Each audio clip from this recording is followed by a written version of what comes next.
Hello and welcome to the second gathering of the Tech Plus Hangout Gang. The Plus stands for anything we want to geek over.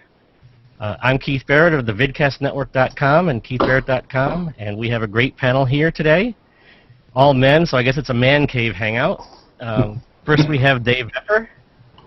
Hey everybody, how you doing? I'm Dave Epper. I am an IT guy at a photography studio in New Jersey, and you can find my profile at plusdave.com. And then next we have David Hinson. Hi, David Hinson. I'm Chief Information Officer at Hendrix College in Conway, Arkansas. And then Jeff Kingston. Hi, I'm Jeff Kingston. I work as IT Project Manager at Disney. And then Lenny Fontes. Hi, I'm Lenny Fontes. I'm the HR recruiter for Disney in Orlando. And Rick Betteridge.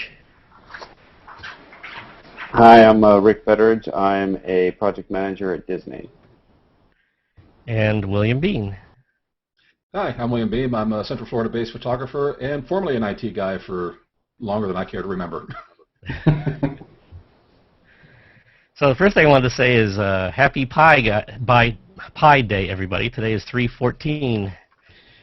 I don't know what exactly that gives you, except a lot of people talked about it today.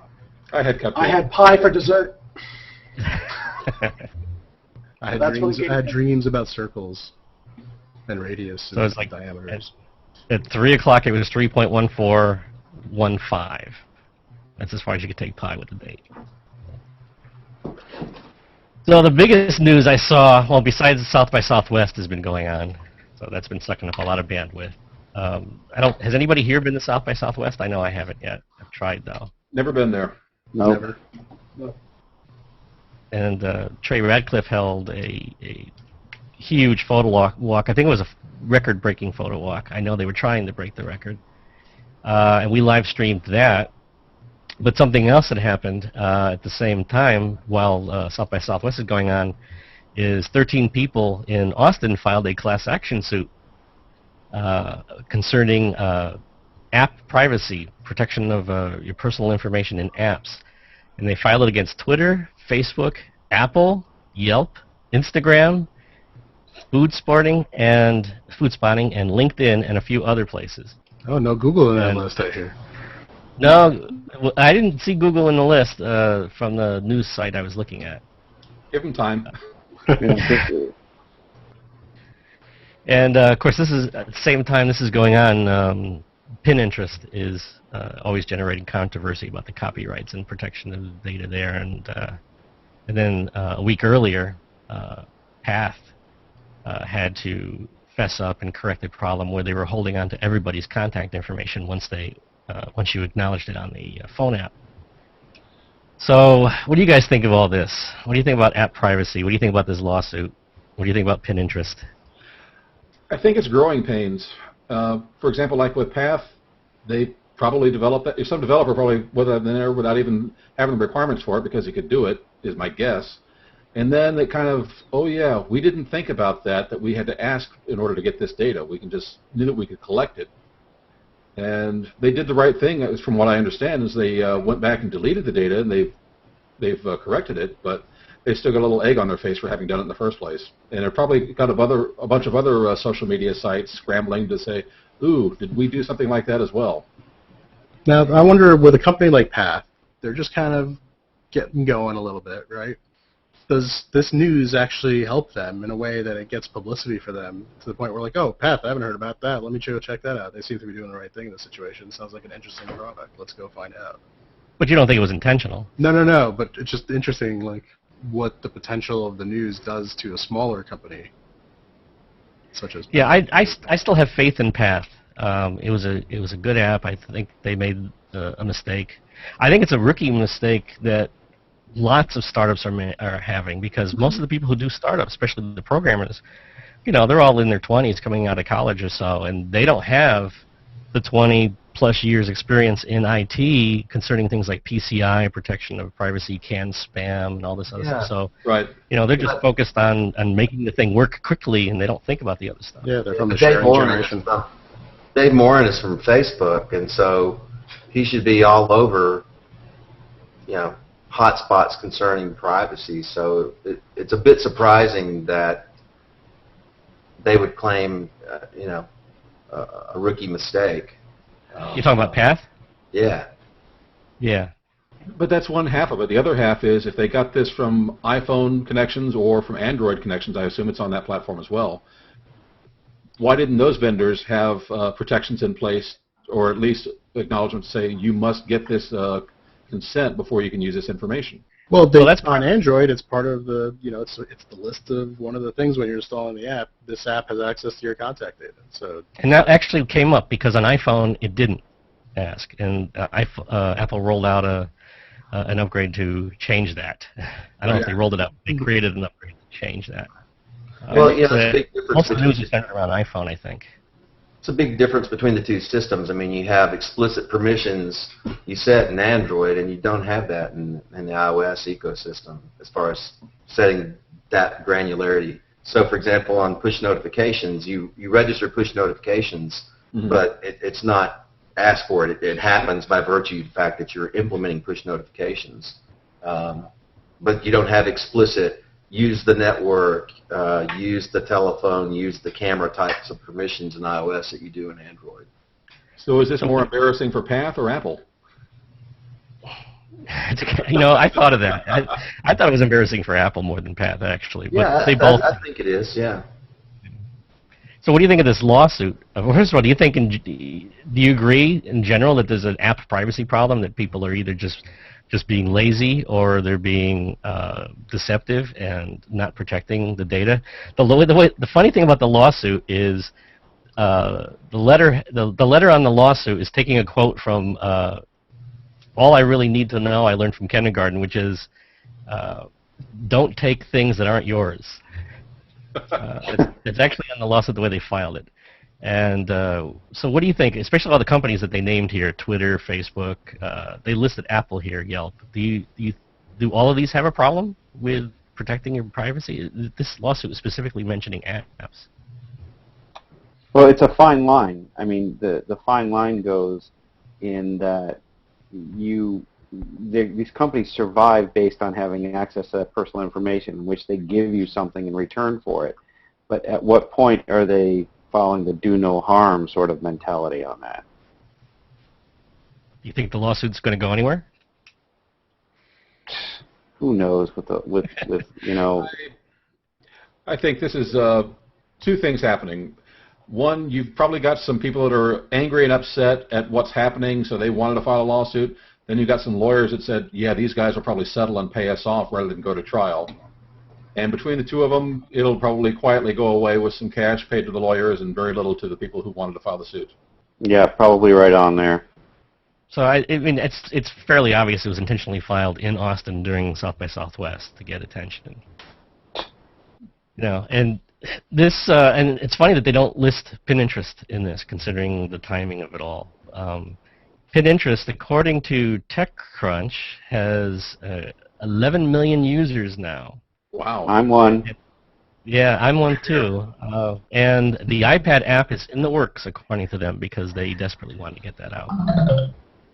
But they still, except maybe changing some terms of service verbiage, I haven't seen them make any changes. Do you think what do you think of all the controversy with the copyrights and the links and what's going on there?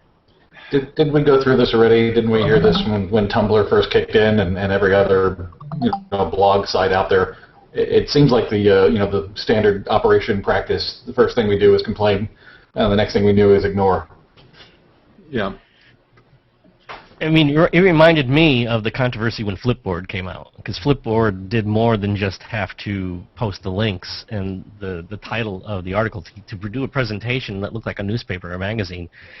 They had to act a little bit more like an RSS feed and grab the data and format, including the images and things like that. And that I remember that was causing a big controversy at the time, because there was a little bit of consumption of data in order to create presentation, without getting, without the sites getting their link backs or their hits or their credit for that. Well, here's I'm sorry, I didn't mean to interrupt you.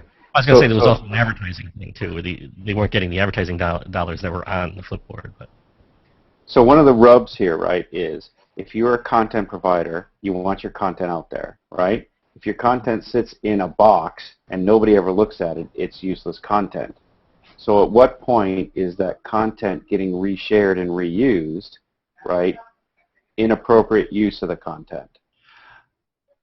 It depends on what your goal is for the content. So like, are you trying to sell this content, or are you using this content to bring someone back to your site to sell them something else? Okay, and that's a good point, right? So now the content owner, right, has some specific copyright on that content, and they want people to see it because they want to see how good their work is, and then bring them back to see the rest of the work that they might have available for sale, right? So if you're using Pinterest, or if you're using any sort of a Flipboard Keith mentioned, or any of those other sorts of things, you know, you're going to want to seed it with a little bit so that you have interest, and then it's about your name and what you've got out there and the other things that you have available. But is it, you know, if you have somebody that's using it inappropriately, like they're trying to resell it their own, or they're trying to make it something that is their own, right? That's now you've got issues. And that was one of the complaints against, is it Pinterest or Pinterest? I'm not sure if I'm pronouncing it right. I usually call it I've been calling it Pinterest, but It's Pinterest. There was something I thought I read about their terms of service saying that they reserve the right to sell images that were on there, and I thought that's kind of going across the line, because they could claim a DMCA safe harbor if somebody uploads copyrighted content, you know, a user-generated upload that is not their own. You can stay out of court for that.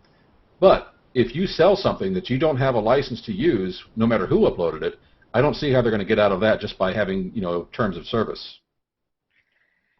well, you know, Trey Radcliffe has a philosophy that I tend to agree with, which is your goal is for your creative product, for your content to get spread and read and be visible, and people who take it or download it or reshare it without credit back, these are the same people that would steal the Tic Tacs in a 7-Eleven. It's just part of doing business. They wouldn't have bought your stuff anyway. So I see most of the yelling, and that's hard to dispute, when people are making a ton of money off of it, usually through advertising and pretending the content is original. I've had blog articles reposted in other people's blogs, and of course I know that with no credit or pointing back, whatever revenue they're generating, they're getting, and it looks like it's original. That's where, to me, that's where the lines start to cross, is when the accreditation vanishes. And I got the same kind of, you know, Creative Commons license on my images. Like, you're free to use them for a non-commercial purpose. All I want is a link back and credit for them. You know, a lot of them are used, I know, without linking back to me or without credit, and I'm not really going to go sweat that. But if a commercial outlet wants to use it and they're suddenly starting selling posters, or they're using it for a publication, that might be a little different, which is why I still register with the Copyright Office. So I maintain that right to go after somebody, but even that is a headache of its own that's sometimes not worth it. So Jeff, are you a Pinterest person yet? Have you tried it? I think you're muted, Jeff. I think you're muted. We can't hear you. Hope you weren't talking the whole time. We'll have to get back to him then. He's got something going on with the audio. There we go. Dave, there you go. Go ahead. Have you looked at Pinterest yet? I mean, I've gotten emails out like years of people telling me they've joined that were on my content. Yeah. Sorry, I muted you, David. We have a really bad echo coming from you. Yeah, to answer your question, Keith, I have not gotten on Pinterest yet. Okay. No. So I think everybody else in this Hangout is using it, right? That's what I'm hearing. My daughter is in it, but I am not yet. Okay. So ignoring all that, what do you think of it?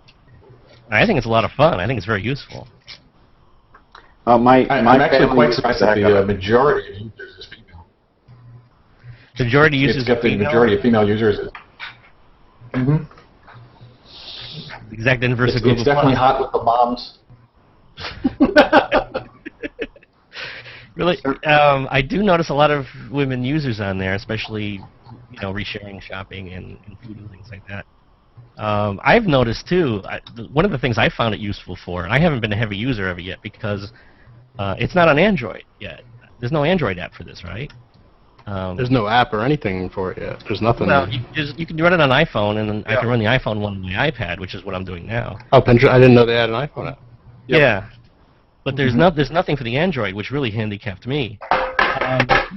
People are using it to bookmark Google Plus because or post to Google Plus because you can share Google Plus posts and have them spread out and have them go back. Or actually, it allows you to retweet your Google Plus posts as a bookmark. So people are using it as a method for doing that sometimes. Oh.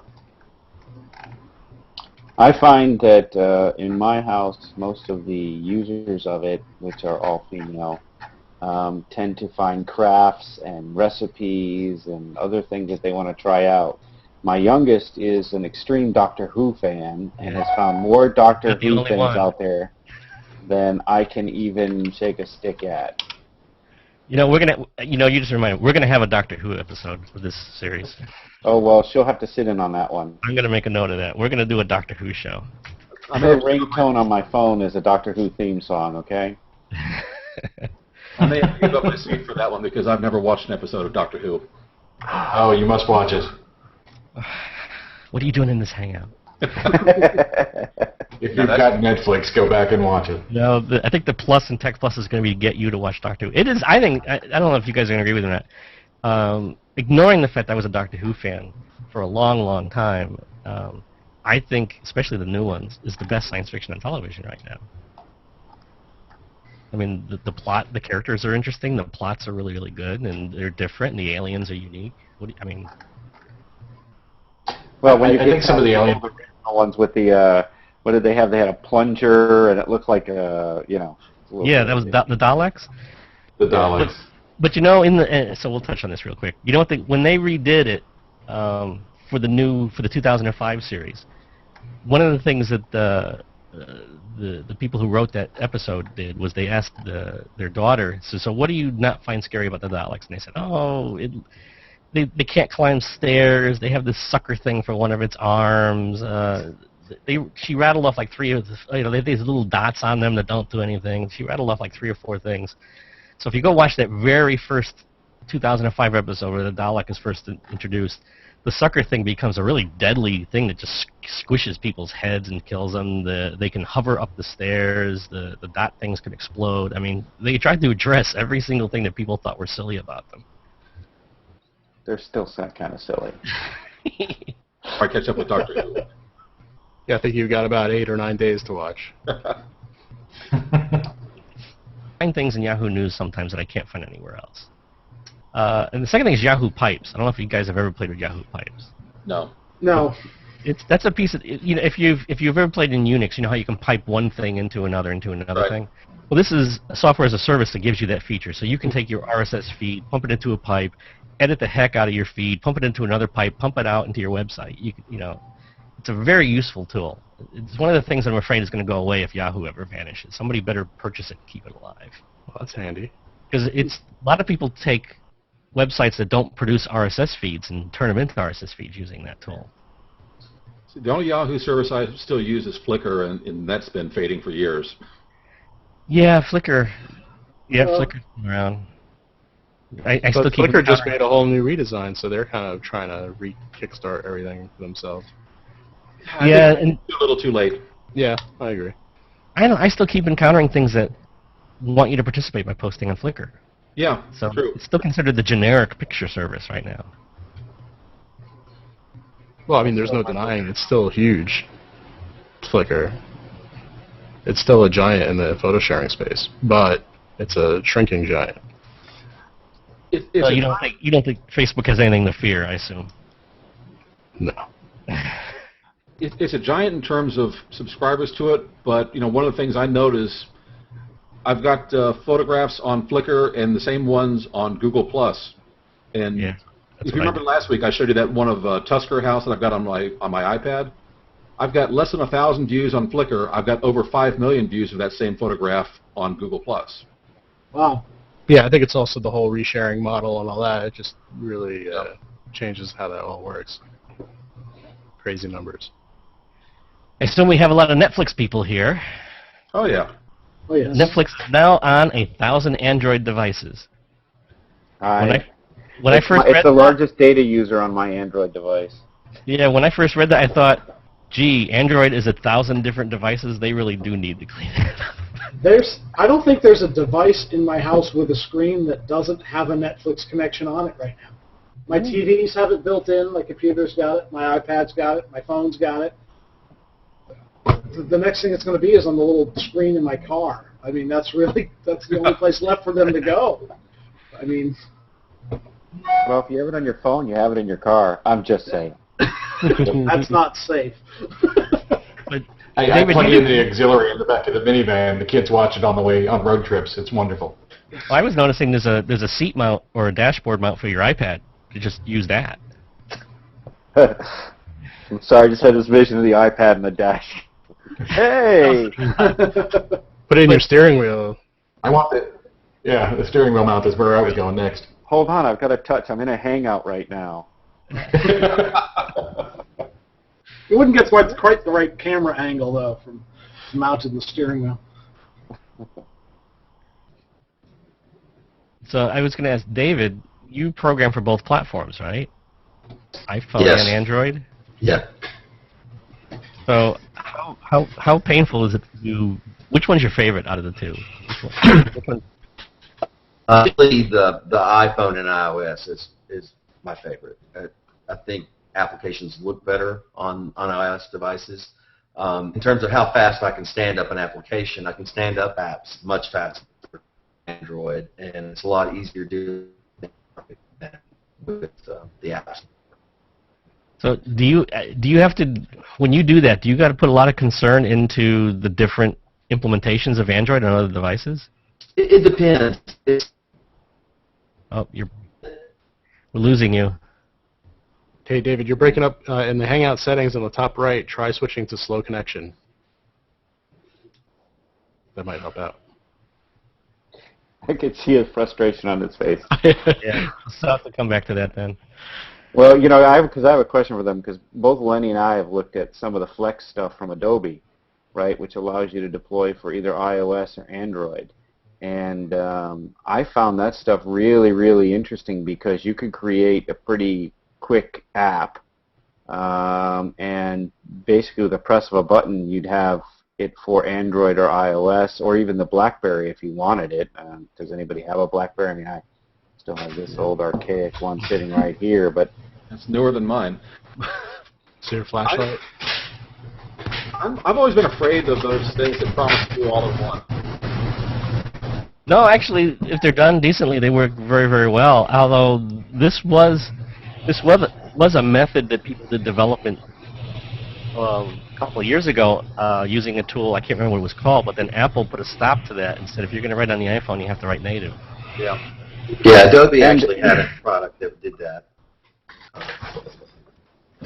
and with their new Flex stuff, they actually do put native bytecode out so that it meets Apple's objectives.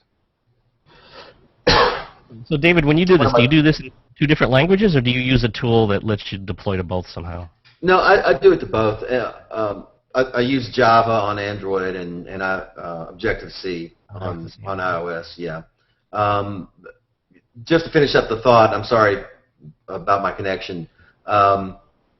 If I'm doing an app that's not particularly camera dependent, then it's not as much of concern, all the different devices.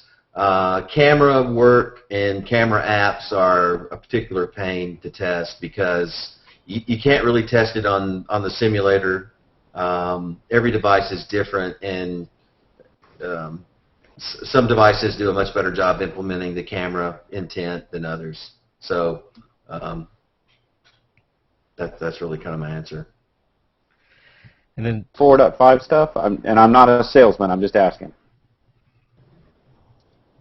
Yeah, the problem is that not every camera intent supports the same resolutions. Some of them are buggier than others, and Oh, yeah. so you would think that just programming to the camera intent would be straightforward and it would all work the same, but it doesn't, and it's really the biggest bane to Android development in my opinion. So I got two more news items. If you guys want to keep going on them.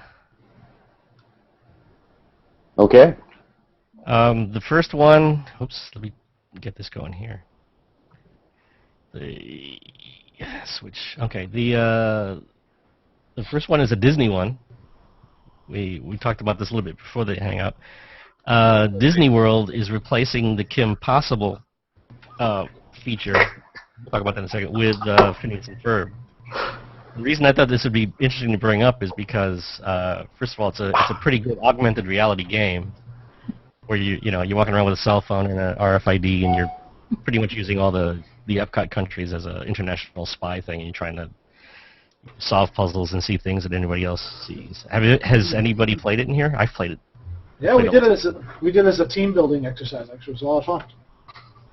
So what do you think of it switching to the Phineas and Ferb? I actually don't have a problem with it. I think Phineas and Ferb is a hilarious show. I think if they just re-theme it and they keep it along the same kind of novel of the spy attempt, I'm pretty excited about it. I think it's just a funnier show than Kim Possible was. I know a lot of adults that like Phineas and Ferb. Yeah, and I really do. I find it kind of interesting that they released it as Kim Possible after the Kim Possible franchise was long since gone. So it's nice to actually have a live product in a live franchise, consistent. So yeah, have you tried the new the Magic Kingdom has a similar idea, Sorcerers of the Magic Kingdom, where you have a deck of cards, sort of like Dungeons and Dragons or Magic the Gathering, where the cards have attack and I know it's been rolled out. Does anyone know if they've rolled out the full hard mode yet, or is it still just in the easy mode at this point? I don't know. I've played it a couple of times. So, I know there's 70 cards in the deck, and you only get 5 a day, so it takes you, and you get dupes too, so it takes you a while to get all the cards. So the thing is, like in the easy mode, it's more for the younger kids, where no matter what card you play, you can defeat the villain that you're up against. But in the harder modes, you actually have to play the right card with the right type of attack. I had to play the right card. I lost to a couple of villains. Okay, so good. So at least they've got it set up in that manner. So it's good. But here's the little trick that people are doing with it. They're going on the internet and the people have been posting photographs of all the cards, and you can put them in your phone and just hold your phone up. So I'm surprised they're not selling that as an iPhone app already. Why doesn't Disney have it where you can buy that pack for $10 and you can get them all on your phone? I have a feeling that you're going to find there's going to be some security added to those cards here soon. Well, the cards are not RFID. It's a visual pickup. Mm-hmm. It's a visual pickup, but there is a chip embedded in there if you actually take all the cards apart. No, it's only embedded in the key card that starts the game. It's not embedded in the rest of the cards. Oh, really? Yeah. Yeah, I've looked at it. It's all camera-based. Yeah, each card has a different background pattern that's very repetitive, and I think it's picking up the background mostly. I'm guessing the reason that they don't want to sell that as an app is because the idea is to draw people into paying for a park admission in order to collect all the cards. Well, you have to come in and to play the game anyway. So you have to be in the park to play. So. But if you get all what did you say, 70 cards for your first? Yeah, so far I've heard. I mean, I assume they're going to be collectors, and some are going to go to print and all this other. They already reissued one that I'm aware of because in the background of one of the cards was a character we didn't have a license for, so they took it out. We have the original card. It's a collectible now. Wow. I think it's a very geeky game. So all this, and there's a lot of technology involved in this. It has potential. I'm also waiting for somebody to create a game out of the cards. Somebody, so we can go out and you can just play the cards against other people, and like Dungeons and Dragons or Magic the Gathering or whatever you want to do. Or Lords of Ka. Yeah, Lords of Ka. Zynga. Someone had to go there. That's true. The last bit of geeky news I had, and then I think David's going to bring up something, is that Steve Wozniak is going to judge the Shorty Awards. The Shorty Awards are internet Because awards he's short? things. No. But things that have won the awards in the past were things like certain tweets. The Foursquare app won an award. It's pretty geeky awards based on technology or popularity or pop culture. It's an internet driven thing. So we're going to see more of Steve Wozniak. You can never have too much Wozniak. You have too much Woz. You gotta love Woz. So David brought up an article about a Google employee leaving, and pretty much posting a blog story about why he was leaving, etc. Maybe can you fill us more in on that? Yeah, I posted a link in the chat to the original blog post, and my first tip-off that it may not be less than balanced was the fact that it was posted on blogs.msdn.com. So as it turns out, the engineering director that was leaving Google that wrote the article, who was James Whitaker, he's actually going to go work for Microsoft. And so as a parting shot, his basic premise was that Google had sold its soul and had lost its way and was only interested in ad revenue now, and going after social media to chase Facebook, and had lost its way in terms of 20% release time to do innovative work and things of that nature. So it seemed to be pretty, to my eye, pretty bitter and really burned a lot of bridges. And I thought it was kind of interesting because it was juxtaposed against another article that appeared today in the New York Times about why I left Goldman Sachs. And it was a much better article written about a person who left Goldman Sachs for a very principled reason, because Goldman Sachs was no longer interested in the customer and was only interested in going after profit. And I felt like that article was much more balanced and seemed to be a lot more sincere than the article from the leaving Google engineer. But it was just, to me, it was interesting in a couple of ways. Number one, that the guy was saying all these things about Google and going to Microsoft, which didn't seem to be improving his station. And then secondly, juxtaposed against the other article coming out the same day in the New York Times about leaving Goldman Sachs for essentially a reason of principle. So I don't know if you guys have taken a look at that yet or not. I did. I did look. Okay. I did, and I kind of got the feeling, like you said, he went to Microsoft, and he seemed to be more complaining that Google is not what it used to be, but, every kind of organization has to move on. You can't run, as you get bigger, you can't run a company by the same rules that you had when you started it, especially when regulators and the government and other things start kicking in that you didn't have to worry about previously. But so I don't necessarily look at Google as comparing Google today with Google the way it was 10 years ago or 5 years ago, as so much as looking at Google and comparing it with almost all the other companies I've ever been exposed to. And I still think they do more things right than most other companies and invest more in innovation than any other company. Yeah, he's basically mad at Google for trying to adapt. He basically, it's like he sounds like he wants Google to be like Yahoo and just look where they are. Be all complacent with what they've got, and then all of a sudden, next thing you know, all your competitors are beating you, and you're suing everybody because you have nothing left to do. Yeah, the one thing that struck me that bothers me as a former small business owner is he was complaining about, the engineers used to not have to be worried about, the ad revenue coming in, except for the guys that were directly involved with ads. And now it's like, now we're all supposed to be interested in the success of the company, which is like, that's kind of a no-brainer, So, Surprise. Yeah, exactly. It's like, that's what pays my paycheck. No, well, I mean, and ads are not new. I mean, heck, Google's been known as the ad revenue king for as far back as I can remember, ever since they came out with it. It sounds like he just wants to, be in a think tank or something. Well,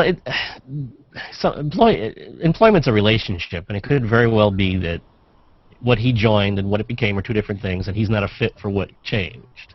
Right. And Which he's is fine, but the way he presented it is not in that. That doesn't mean anything good or bad. I'm looking at the article right now to see if there's anything I should call out on it.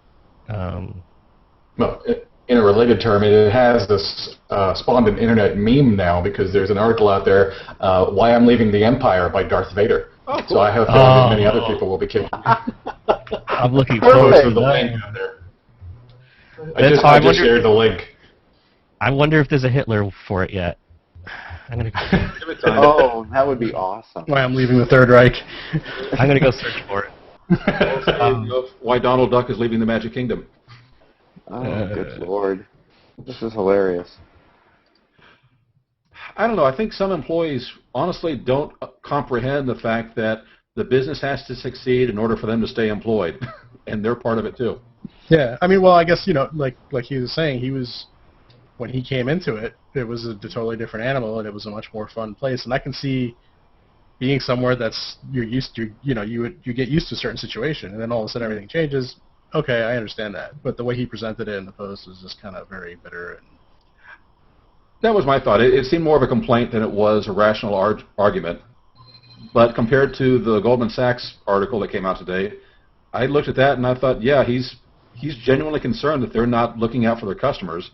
And that's one of the things I've wondered about some of the larger banks or oil companies. Like, how do they plan to continue providing value for their shareholders when they're diminishing value for their customers?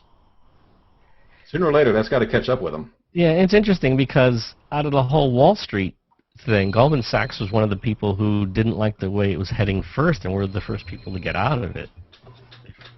Before everybody else continued to do that. The whole leverage buying. So I don't know if that's. Again, that could very well just simply be the company's different than the person that hired into it. he even made a post today like, "This is my last post on Google Plus." See on Twitter. So I mean, that's just bitterness. Yeah, it's the fact that he's joining Microsoft, and it takes some credence away a little bit, but yeah, I don't think it's something that anybody should base some factual judgments on concerning Google. Yeah, I wouldn't use it as proof text as Google's a horrible place to work. No. I think Google's very innovative right now. I mean, let's be honest though. With the explosion of Google Plus, I mean, I've seen lots of great things. I've seen, the Hangouts came out, and I've also seen lots of mistakes that they went and corrected. But I do see occasionally that the company is growing so fast and is so big that one hand doesn't know what the other one is doing. And I have seen a couple of things, and I usually post the Google Plus entry on them when I come across them, saying, "This does not make any sense. Why is this going on?" I still wonder what the value is of the YouTube gadget on the Google Plus live stream is, because how many people go do searching YouTube from there, and it looks so different than everything else. Never used it. No, I never used it either. So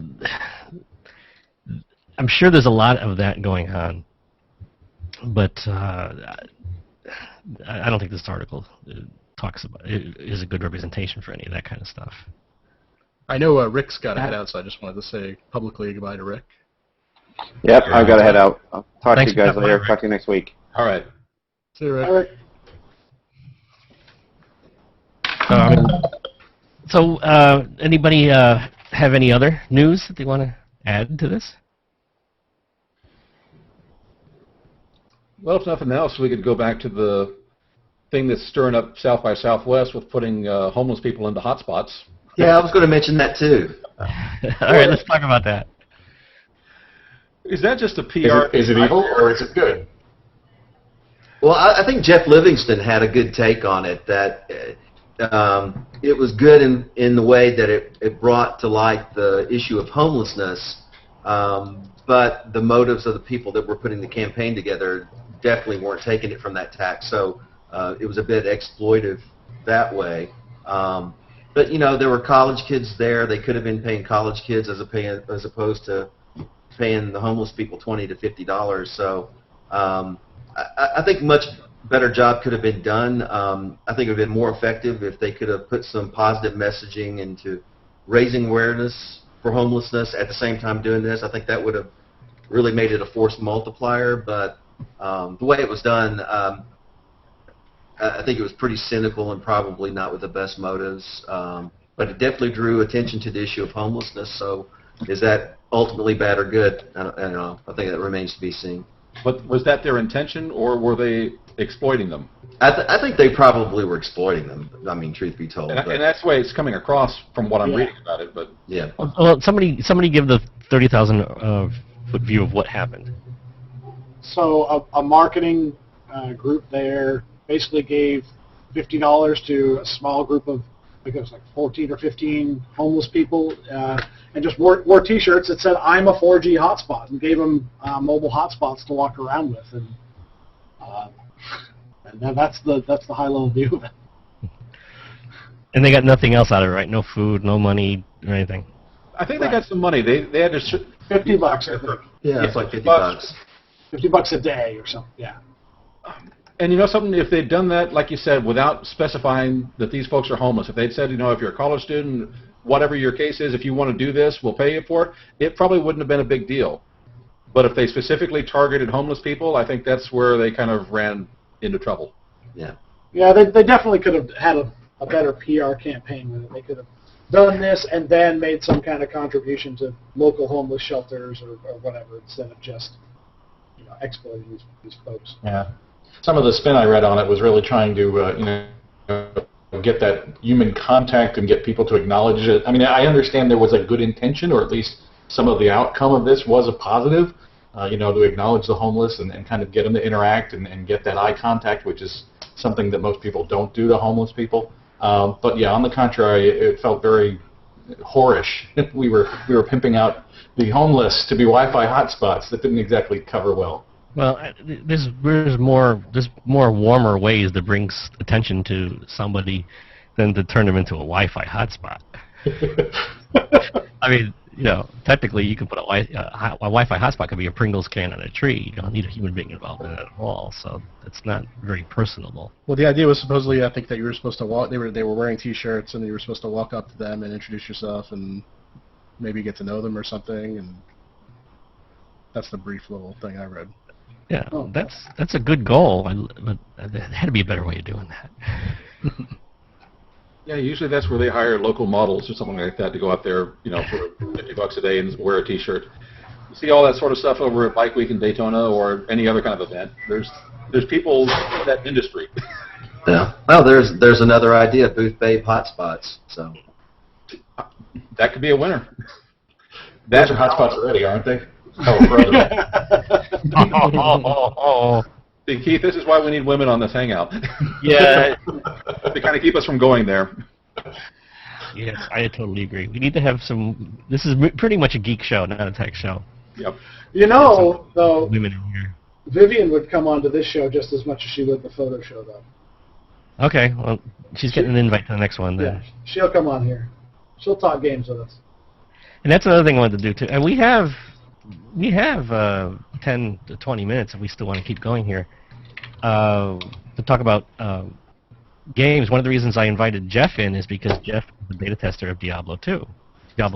3. Yeah. 3. Yep. And I invited somebody else who's a big, heavy player of the new Star Wars Connect setup, but he didn't join us. The Star Wars, the new online game, or the? Yeah. Yeah, I'm in that too. Yeah, I'm sorry. Yeah, it's Star Wars: The Old Republic is a fantastic game. It really is. Unlike any other MMO that's on the market right now, just in terms of quality of storyline, quality of every quest is fully voice acted. It actually won. It's in the Guinness Book of World Records as now the video game with the most voice acting ever.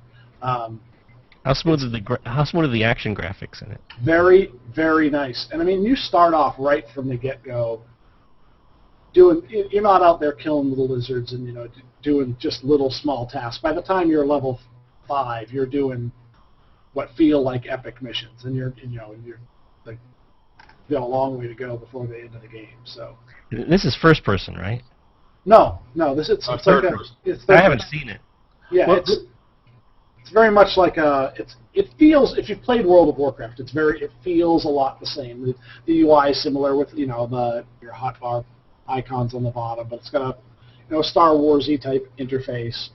But again, it's just the fact that when you walk through a quest hub area and you've got to talk to 3 or 4 NPCs to pick up quests, not one of them is actually just pick up the quest and just grab it and move on. You actually have a scene. It's very, BioWare-esque, where you have the radial options into your, we restored your server connection. Okay, sorry. Welcome back, I guess. All your dialogue options, change the path of your story. So you have light side and dark side options throughout the storyline. So it's very interesting. Do you get to kill Jar Jar Binks over and over and over again? This is well beyond. That would make it for me. Because I play the iPad Brisk app, which is like the Star Wars equivalent of Fruit Ninja, where you can do that, and I love that part. Oh, I'm gonna have to go look for that. Yes. I played when they had the Star Wars Knights of the Old Republic on Xbox, and I played both the games there, and it was just as immersive as what he's describing this current one is. But I'm just afraid this is going to be a monstrous time suck if I get involved in it online now. It's actually, I was a WoW addict for a very long time. I played from the time that game came out to just last May. I finally got out of that game. I played that game a lot, and Star Wars hasn't been that suck you into it that all the other games have kind of been, because it really feels more like you're just playing a very epic single-player game because of all the the cutscenes that you really interact with. When you do get a few people together for like an instance, kind of a dungeon, that's really cool too, because there's cutscenes in the dungeons, and then there are dialogue choices, and everybody picks a dialogue choice, and then it does a random number roll where the person with the highest number roll actually gets that dialogue choice. So you can actually take different paths in a storyline based on that choice. So you get onto a ship and you're commanded to go take over another ship, and the captain says, "Oh no, we can't do that. You can either kill him or let him live." Right. So and you take the whole dungeon takes a different path based off that choice. So if the recent episode of Big Bang Theory, I think, made a little fun of that game. it's got lightsabers. It's lightsabers. Do you want to be in the Republic or do you want to be in the Alliance? I mean, the Empire. See, I thought that was funny because every game I've ever played, I've always played the evil guys. So Exactly, because the evil guy can get away with killing the captain. That's right. Do you get to choose between the Rebellion and the Empire? It's Alliance and Sith. Yeah, The Alliance and Sith. Okay. Yeah. So I'm kind of poor in the gaming universe because I'm a big Diablo fan. I tend to like third-person shooters better than first-person because I can play them for much longer without getting queasy and things like that. Like Mass Effect? Mass Effect was fantastic. You're talking more like overhead kind of third person, like the well, other no, way, actually, it doesn't matter. Third person doesn't matter as long as it's not. See, I don't think for me, and I only get queasy on things like spinning. Drops, speeds. I don't, startle easy, but inner ear spinning stuff can get to me. So for first-person shooter games, I do best when I can be immersed and all my peripheral vision is taken up, which takes 3 monitors to play that. I don't encounter an environment very often that I can do that. The third-person perspective, where you're seeing yourself play the game, doesn't bother me one bit. I can play that. I played Diablo 2 when it first came out. Literally, probably about 30 hours before going to bed the first night. Ooh. I lost about a whole weekend nonstop. I just had my wife bring food to me. Came out. So I'm really looking forward to Diablo 3. I would be if I were you too. From the experience I've had with it, it's artistically it's fantastic. I mean, I've got a huge monitor now. It looks fantastic at full res. Diablo 2 was so old and antiquated you couldn't play it anything over 800 by 600. The gameplay is similar, but there are enough changes to make it actually feel like a new game. Like when you're killing monsters along the way, they'll drop just potions that you can walk over, and that so you don't actually have to pick up a potion and use it.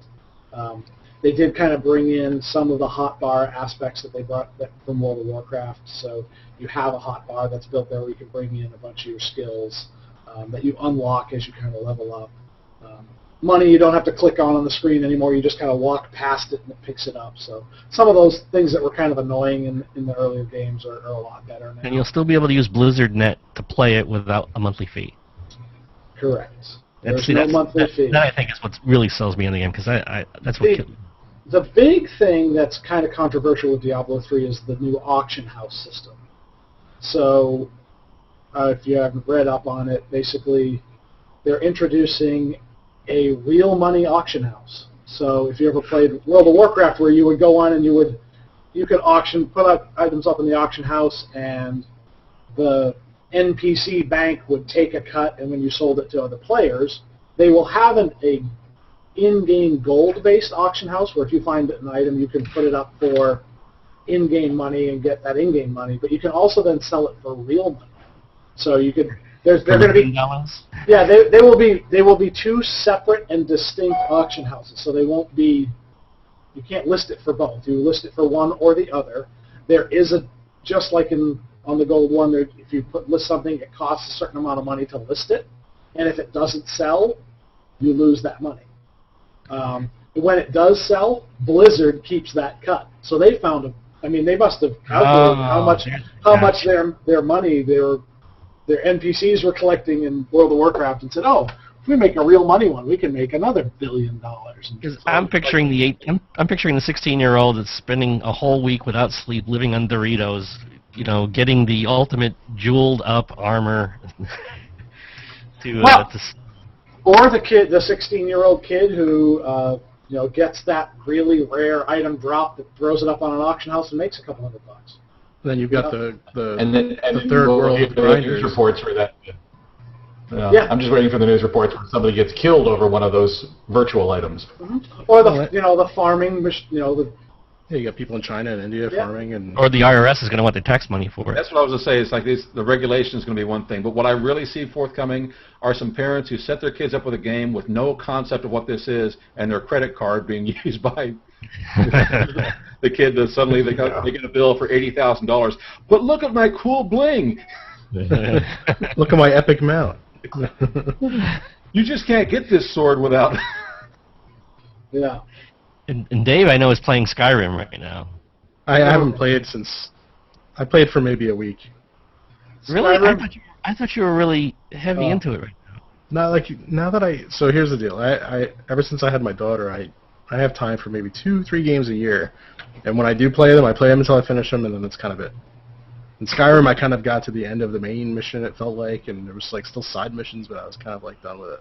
I might revisit it if I know my wife and daughter are going to go camping for a week at some point in the next several months, and I'll probably play during that time, because that's when I can just really get involved and play. So I'll probably be playing Diablo at that point. I'm intentionally leaving the main storyline of Skyrim alone and doing all of the side stuff first.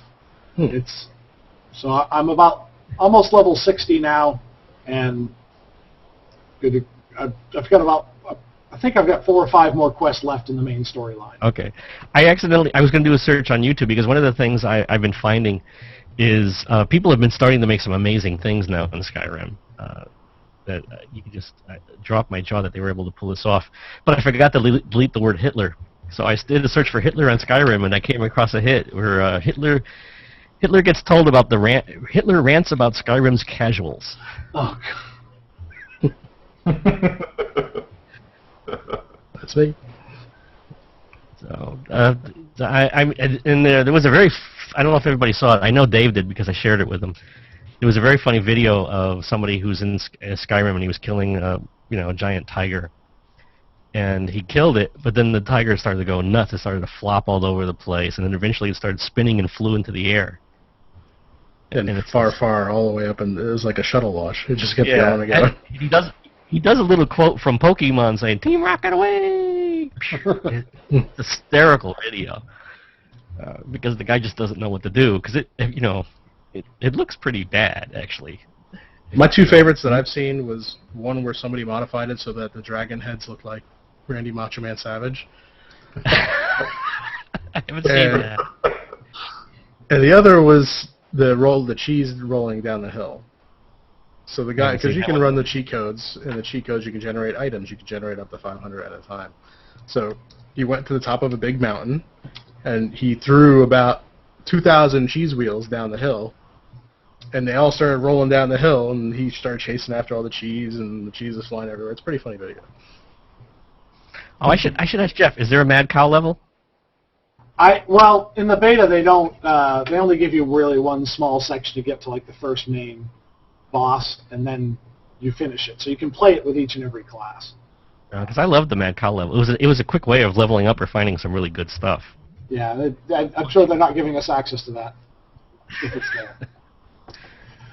Do either of you read the webcomic Penny Arcade? Yes. They did a funny thing on Skyrim when it first came out. It was talking about, the first time you kill a dragon in Skyrim, you feel like a total badass, and after you kill your second one, you feel like an unstoppable god. And then just says, it doesn't really matter how many dragons you kill. Don't fuck with the giants in Skyrim, because they will just kill you. It doesn't matter what level you are. Leave their mammoths alone. You are going to die. So it's pretty funny. Has that been your experience, Dave? Is that true? Well, so here's the thing. I'll play a game legit for maybe 2 days. After that point, I quickly get bored, and I just want to be able to destroy things and cast every single spell and run around and teleport and find the hidden levels and stuff. So I cheat like crazy. Yeah, I can identify with that. I cheat like crazy. I usually play the whole game once first before I do that, though. Yeah, if I had more time, I would. Yeah. Well, So we're definitely gonna we're definitely all gonna join our own Diablo game when Oh, yeah. it finally comes out. That So I think looking forward to that. yeah, it's gonna be a lot of fun. So far, I'm Yeah. really liking the Witch Doctor. Reminds me a lot more of the Necromancer from the old days, before they nerfed it. Right, so now you're saying I have to play Diablo 2. Here's one more thing I've never done. Yeah, Yes. don't play the earlier ones. Just play the new ones. You'll be fine. There isn't a Doctor Who MMOG, is there? No. Not yet. No. There isn't a Doctor Who theme park attraction anywhere either. Except there is a mobile Doctor Who thing. That's it. They should make We like need they should make a Dresden Files Ooh. MMO. That would be because there's so There many, you go. there's so many great characters. I will buy that. I will buy that. Well, I have to buy a console because the last console I bought was a Dreamcast, so that's what I have. Wow. Yes, you definitely. If he's got to watch Doctor Who, you've got to get a more modern day console. Well, does Diablo 2 play on the Mac? Diablo 3? Why do I keep saying 2? Yes, because I have a Mac. Yes. Okay, cool. Because the previous ones didn't. You had to play them under wine. Come on, Keith. Don't you know all the new gaming is happening on your iPad? I don't think it's going to run it like that. I don't know. Even the new one. I keep reading articles that I don't know, new one. is making a run at the. I don't know if Apple intends it, but it's like the vendors are making a run at the console. I mean, it's got just as much power as an Xbox 360. Well, it doesn't. It's not a quad core though. It's got a pseudo quad core graphic environment. It's still a So dual what? core CPU. So what? If it runs the game, it runs the game. Yeah, but I don't know what the hardware acceleration is like on that thing. Yeah. Play Infinity Blade. Diablo in the past has not been very demanding on a computer. That's why it can run under wine. Oh, this one will be. This will be more demanding than your old. Well, we should probably tie this up. It's Okay. after we got. It's been an hour. Boy, that flew by. So we know what we're going to do for an upcoming episode. We're going to have to talk more about gaming. We're going to have to talk more about Doctor Who. We're going to have to somehow get David to watch it. William to watch it. Make a list for me. All right, well, thank you, everybody. Oh, go ahead. Just to go quick back to Star Wars, if something for all you to go and Google and look up later on for all of you who hate Jar Jar Binks, look up Yes, the, thank you. the Star Wars Machete Order. It's a very nice blog post about how to watch Star Wars with someone who's never seen it before and to never introduce them really to Jar Jar Binks. And how to watch them in the order you watch them in order to never actually have to watch Episode 1. It's fantastic. I'll even add to that. There's a video on YouTube, Star Wars as explained by the Star Wars trilogy as explained by somebody who's never seen it. Have you seen that video? No. It's hysterical. It's a woman. It's a young girl who's never seen it, who believes she knows the entire storyline. So she starts rattling it off, and the guy her boyfriend that she's telling it to puts a little animation to it. And it's hysterical. You have to go see it. You know what I'll do is I'll play it in the next I'll play it in the next show because I can play it in the Hangout. This is going to turn into Mystery Science 3803000. Oh, it's hysterical. It's not very long too.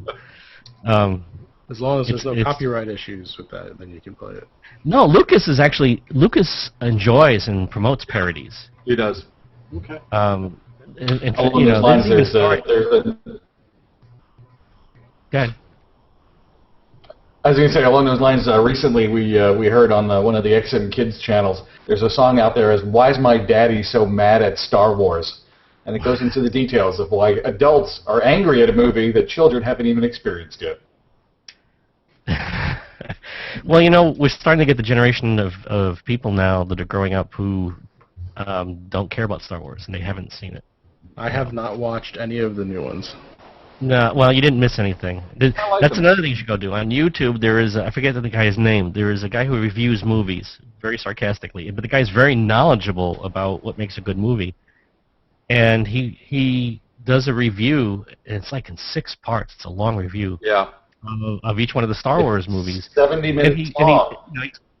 yeah, and you know, he points out some good things, and he gives you some good tests, like, you know, without saying what the person does for a living, try to explain, try to describe Han Solo, and then people say, oh, he's a rogue, he's a bad guy, he's a devil may care, he's a ladies' man. Okay, now try to describe Anakin. Now try to describe, everybody, all the Jedi, and you can't because their acting is so wooden, and you know nothing about these characters. You know, they just appear in They scenes, just exist. solve a problem, and leave. You know, so go look for that too. That's a great review. I'll post some links when I get the video on the vidcast done. I'll post links to both of those so people can go find them. So thank you very much, guys, for helping me finish the second one. All right. No problem. And, Thank you. we'll get together and do it again next week. And have a great evening, everybody. You too. Good night, Keith. Good night, Keith. Bye, buddy. Good night, everybody. Thanks for tuning in.